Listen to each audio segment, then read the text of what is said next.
आज की हमारी कहानी एक रियल घटना पे आधारित है, लेकिन हम किसी भी जगह को या इंसान को डिफेम नहीं करना चाहते। इसीलिए हमने जगह का नाम गुप्त रखा है और सारे पात्रों के नाम काल्पनिक है। ये कहानी है महाराष्ट्र के एक छोटे से गांव की, जो अलीबाग के पास स्थित है। अलीबाग अपने बीचेस के लिए और सी फूड के लिए बहुत ज़्यादा फेमस है। इसीलिए अलीबाग और इसके इर्द गिर्द के गाँवों में ढेर सारे रिसोर्ट्स, होटल्स, सैनिटोरियम्स, पीजीज और डॉर्मेंट्रीज की अरेंजमेंट है। ये कहानी है एक ऐसे ही सैनिटोरियम की। भव्य और अंकुश के बेटे का 5th बर्थडे था। उन्होंने सोचा कि इस अवसर पे अपने फैमिली के साथ कुछ सेलिब्रेशन किया जाए। इसीलिए भव्या ने इस सैनिटोरियम को बुक किया। भव्या को ये सैनिटोरियम की जानकारी अपने किसी दोस्त से मिली थी और उसी के रेफरेंस की वजह से भव्या को थोड़ा बहुत डिस्काउंट मिल गया। अगर इस सैनिटोरियम की बात बताऊं तो ये एक्चुअली में एक घर था जो किसी बूढ़े कपल का था, जो अराउंड 50-60 ईयर्स पहले गुजर चुके थे। क्योंकि इन कपल का कोई वंशज नहीं था, ये घर बाद में एक ट्रस्ट को दे दिया गया, जिन्होंने इसे एक सैनिटोरियम बनाया। इस सैनिटोरियम में रहने वाले कई सारे गेस्ट को कुछ पैरानॉर्मल एक्सपीरियंसेस पहले हो चुके थे, लेकिन इस सैनिटोरियम का कोई भी ऑनलाइन प्रेजेंस नहीं था। इसलिए भव्य और अंकुश को इन सब चीज़ों के बारे में कोई आइडिया नहीं था। 1 अक्टूबर 2018 की शाम करीब 6 बजे भव्य और अंकुश अपने परिवारों के साथ यहाँ पहुँचे। खा पी के, नाच गाना करके, रात को 12 बजे केक कट करके सारे अपने कमरों में जाके सो गए। इस सैनिटोरियम में 3 कमरे थे। घर के सामने एक गार्डन था जिसमें एक पुराने ज़माने का झूला था। घर की एंट्री में ही एक वरांडा था। वरांडा के पीछे एक के बाद एक लग के 3 कमरे थे। पहले 2 कमरों के बाद किचन और वॉशरूम्स थे, उसके बाद तीसरा कमरा था। वरांडे में भाव्या के मम्मी पापा के साथ जो ड्राइवर आया था वो सोया था, तो पहले कमरे में भाव्या के मम्मी पापा सोए थे। बीच वाले कमरे में भाव्या के सास ससुर उसकी ननंद के साथ सोए थे, तो आखिरी कमरे में भाव्या और अंकुश अपने बेटे के साथ सोए थे। रात के करीब 2-2:30 बजे अचानक भाव्या की आँख खुली। उसने देखा कि उसके कमरे में जो सबसे बड़ी खिड़की थी वो खुली थी और उसमें से बहुत सारे मच्छर अंदर आ रहे थे। भाव्या उठ के उस खिड़की के पास गई। भाव्या ने उस खिड़की को बंद करने की बहुत कोशिश की, लेकिन वो खिड़की उससे बंद ही नहीं हो रही थी। क्योंकि ये घर पुराना था और बहुत टाइम से यहाँ पे कोई मरम्मत नहीं हुई थी, इसीलिए ये प्रॉब्लम हो रहा था। भाव्या ने फिर रियलाइज़ किया कि खिड़की को बंद करने के लिए उसे बाहर से इस खिड़की को अंदर की तरफ धकेलना पड़ेगा। भाव्या के कमरे में 2 दरवाजे थे। एक दरवाज़ा किचन में खुलता था घर के अंदर, और दूसरा दरवाज़ा बैकयार्ड में खुलता था। भाव्या दूसरे दरवाजे से होकर गार्डन में पहुंची। अब भाव्या एग्जैक्टली खिड़की के सामने खड़ी थी और उस खिड़की को बंद करने की कोशिश कर रही थी। भाव्या को तब अचानक ऐसा लगा कि उसके पीछे कोई लंबा काला साया खड़ा है। भाव्या उसकी सांसें तक महसूस कर पा रही थी। भाव्या बहुत ज़्यादा डर गई। डर के उसने जब पीछे देखा तो पीछे कुछ नहीं था। इर्द गिर्द जब नज़र घुमाई तो सिर्फ अंधेरा था और रात का सन्नाटा। भाव्या को लगा क्योंकि देर रात हुई है और ऐसा मौसम है, इसीलिए शायद उसे थोड़ा सा क्रीपी फील हो रहा है। ये सारी चीज़ें इग्नोर करके भाव्या ने फिर खिड़की बंद कर दी और अपने कमरे में आके सो गई। भाव्या बस सोने की कोशिश ही कर रही थी कि उसे ऐसा लगा कि कोई उसकी पीठ को हाथ लगा रहा है। भाव्या फिर डर गई। पीछे देखा पर कोई नहीं था। भाव्या को लगा कि स्ट्रेस और थकावट की वजह से मे बी उसे ये सब हेलुसिनेशंस हो रहे हैं। ये सब इग्नोर करके वो फिर सोने की कोशिश करने लगी। भाव्या अपने बेटे और पति को फेस कर रही थी। भाव्या का बेटा उन दोनों के बीच में सोया था। भाव्या की बस आँख ही लगने वाली थी कि उसे लगा कि वही काला लंबा साया जो उसने गार्डन में महसूस किया, अब वो साया एग्जैक्टली उसके पीछे सो रहा है। भाव्या बहुत ज़्यादा डर गई। भाव्या ये चीज़ प्रोसेस ही कर रही थी कि उसे ये फील होने लगा कि वो काला साया उसकी कमर से उसे ज़ोर से दबाने की कोशिश कर रहा है। भाव्या ने तिरछी नज़र से जब पीछे देखा तो वो एग्जैक्टली देख पा रही थी कि वो काला साया उसके पीछे सोया था। अब भाव्या बहुत ज़्यादा डर गई।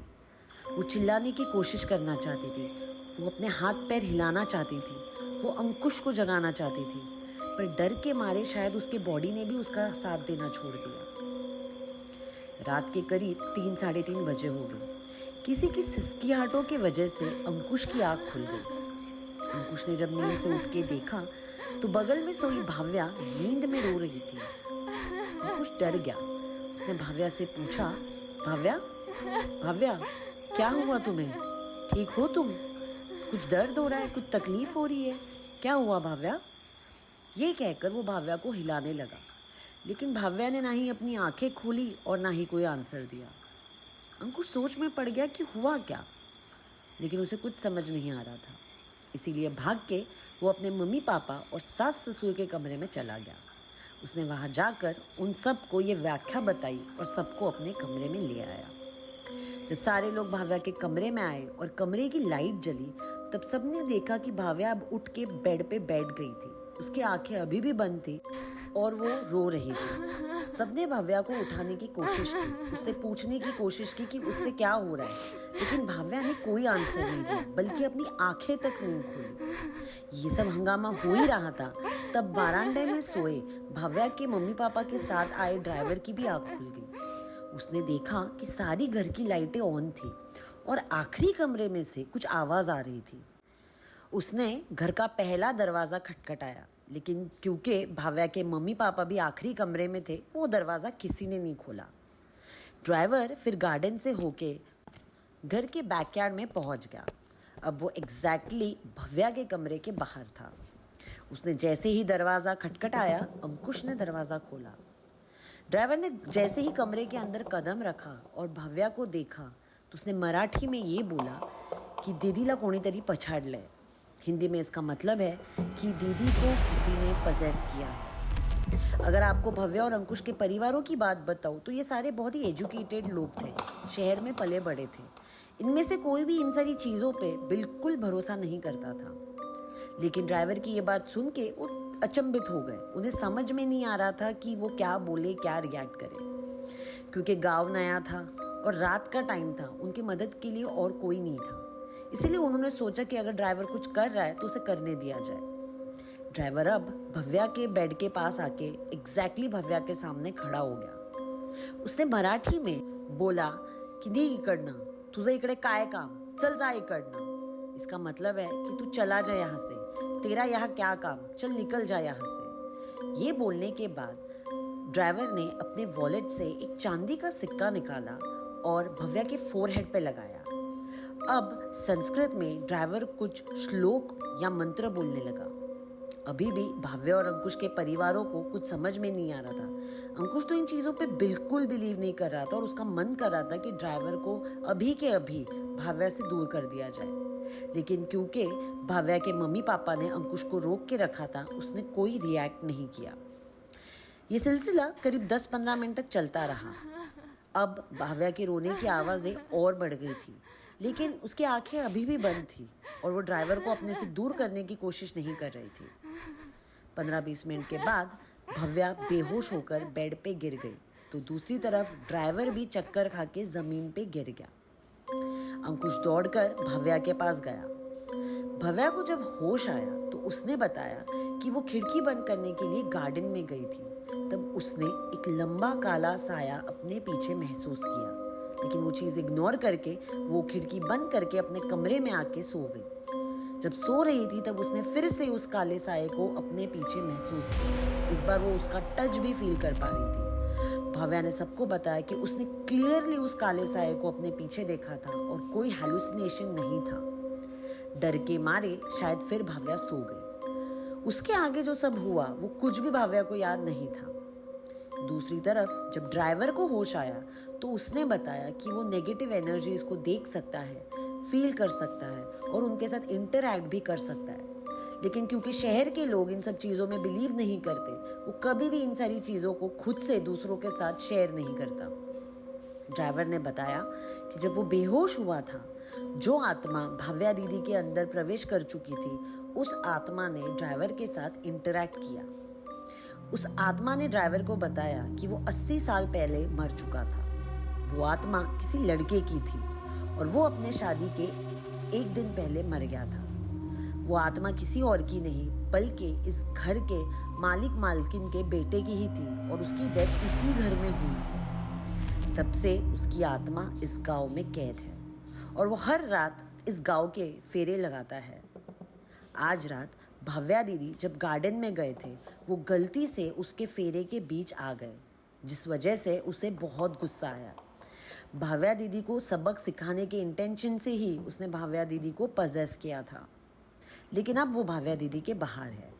लेकिन आगे ड्राइवर ने ये भी बताया कि क्योंकि उसकी आत्मा अभी भी इस घर के इर्द गिर्द घूम रही है और आप सब लोगों को देख रही है, तो आज रात सारे लोग एक कमरे में सो जाए और घर के बाहर कोई भी किसी भी वजह से ना जाए। ये सुनकर सारे एक कमरे में सो गए। अंकुश सोने की कोशिश ही कर रहा था, लेकिन अभी जो सारा व्याख्या हुआ वो उसे हजम नहीं हो रहा था। वो एक साइकोलॉजिकल या एक साइंटिफिक एक्सप्लेनेशन ढूंढने की कोशिश कर रहा था, लेकिन उसे कोई जवाब नहीं मिल रहा था। वो भाव्या को बहुत सारे सालों से जानता था, शादी के पहले भी, और आज तक भाव्या ने ऐसा कोई भी साइकोलॉजिकल इम्बैलेंस का ट्रेट नहीं दिखाया था। फिर आज ही क्यों? और क्यों ड्राइवर और भाव्या दोनों एक ही टाइम पे बेहोश होके गिर गए? अंकुश ने सोचा कि कल सुबह जाके वो गांव वालों से पूछताछ करके स्टोरी को वेरीफाई करने की कोशिश करेगा। जैसे ही सुबह हुई, अंकुश दूध लेने के बहाने से गांव में पहुंच गया। कुछ लोकल शॉप्स में जब अंकुश ने इंक्वायरी की तो उसे पता चला कि ये कहानी बिल्कुल सच थी। 80 साल पहले उस सैनिटोरियम के मालिक मालकिन का बेटा अपनी शादी के एक दिन पहले मर चुका था और तब से उसकी आत्मा इस गांव में घूमती रहती है। गांव वालों ने तो अंकुश को ये भी बताया कि रात के 8 बजे के बाद गांव की कोई भी औरत या लड़की घर के बाहर नहीं घूमती। इनफैक्ट जो इस सैनिटोरियम में रहने वाले टूरिस्ट आते हैं, गांव वाले उन्हें भी सजेस्ट करते हैं कि रात के 8 बजे के बाद बिना कारण घर के बाहर ना निकले, और लड़कियां कोई भी स्ट्रॉन्ग परफ्यूम या खुले बाल के साथ तो बिल्कुल घर के बाहर ना घूमे। ये सारी चीजें सुन के अब अंकुश को यकीन हो गया था कि कल जो स्टोरी ड्राइवर ने बताई वो झूठ नहीं थी, वो सच थी। अंकुश दौड़कर वापस सैनिटोरियम पहुंचा और सबसे ये बात शेयर की। उसने ड्राइवर से माफ़ी भी मांगी क्योंकि उसने कल रात ड्राइवर पे भरोसा नहीं किया था। अंकुश ने सबसे कहा कि बैग भरे और यहाँ से निकलने की तैयारी करें। इन लोगों का यहाँ 3 दिन रुकने का प्लान था, लेकिन इस इंसिडेंट के बाद कोई भी यहाँ एक पल और रुकना नहीं चाहता था। जब सारे गाड़ी में बैठ के निकलने की तैयारी करने लगे, तब अंकुश की माँ ने ड्राइवर से पूछा कि क्या भाव्या अब सुरक्षित है? क्या वो भाव्या के पीछे पीछे हमारे घर तक आएगा? हम और क्या कर सकते हैं भाव्या को बचाने के लिए? ड्राइवर ने कहा कि नहीं, उसकी आत्मा इस गांव में कैद है, तो वो इस गांव के बाहर कभी नहीं आएगा और कभी वापस आके भाव्या दीदी को परेशान नहीं करेगा।